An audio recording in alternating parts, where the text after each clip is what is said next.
Hello, friends. Mark Holmes here with my buddy Cowboy Jobu, and as always, thank you guys for watching, commenting, and subscribing to the Jobu Sports Report. Because without you guys, well, this just doesn't work. And I want to thank everybody who joined us in for the live stream. You know, we had Ari from San Antonio ESPN in the house, and that was a great conversation. And him and I agreed on a lot when it came to Jason Garrett. But he let me in on something that I had not heard tonight. We all know Charles Haley had said some things about Taco. He said he wasn't sure about Taco's IQ and desire and things like that, but, you know, that he had potential and things. And basically, you know, kind of said he needs to do some work. And it's hard not to listen to a guy who's got 5 Super Bowl rings. Not the biggest football player out there, but I got to tell you, one hell of a dog in the fight.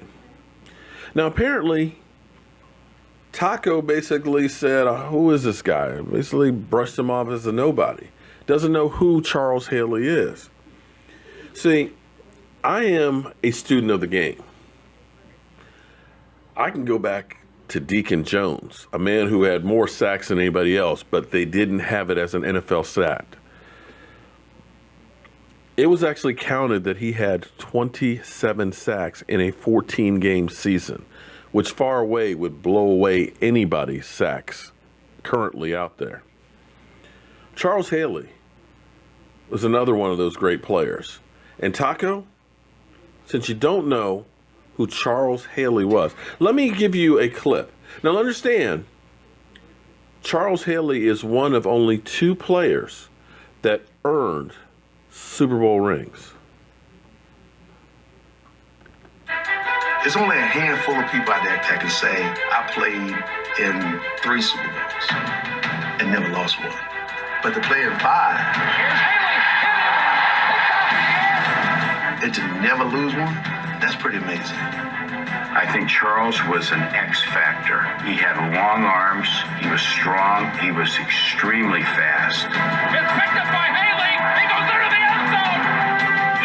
He was just an unbelievable specimen. Charles Haley destroyed that play. He came from the outside and just created turmoil. It's one thing to be on good teams. It's another thing entirely to be one of the reasons those teams were good. Those are different teams without Charles Haley. Hey, Charles! Hey, Charles! Hey, Charles! How about you, Cowboys? You never knew.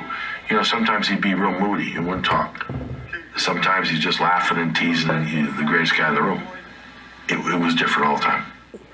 He was dealing with demons that most of us were aware of only in terms of the aftermath. This is what my body should look like. This is what a warrior look like.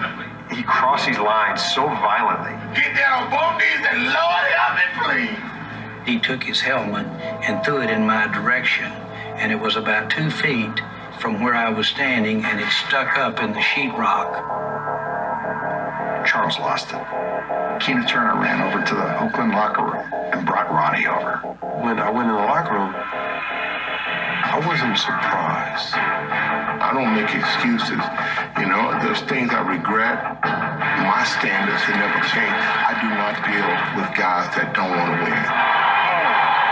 I knew that Charles was highly emotional, highs and lows. I also knew that he gave it everything he had on Sundays.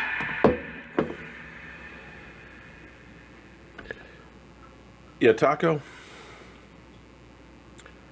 understand, Charles Haley put it all on the field, was relentless, let his body get turned to crap for the love of the game. He's got no time for losing, because losing to him is like stealing something from the man. I always tell this story because I went to JMU at the same time as Charles Haley. And the things you hear about Charles, yeah. Charles was edgy. Charles was a prankster. And Charles, if you weren't about winning, you better get the hell out of the way. And I dare say Charles Haley could still knock somebody out. So understand when you say, who is this guy? Understand 5 Super Bowl rings, 101 sacks, and a Hall of Fame jacket. So get back to Charles Haley when you reach that statue. I'm Mark Holmes, and understanding that's what we need on that defensive line today. Somebody who goes out there relentlessly every single play and gives it all and leaves it all on the field. Charles, this one's for you, buddy. I'm Mark Holmes. This is Cowboy Jobu. We're keeping it real. Hey friends, Cowboy Jobu here at the Jobu Report. The Dallas Cowboy fans are elated. The Redskin fans, not so much. How about them Cowboys? Wait a minute. What the fuck? Talk about your confused fans. But who cares? The Dallas Cowboys beat the Washington Redskins for the 3rd time in a row at FedEx. Gotta love it.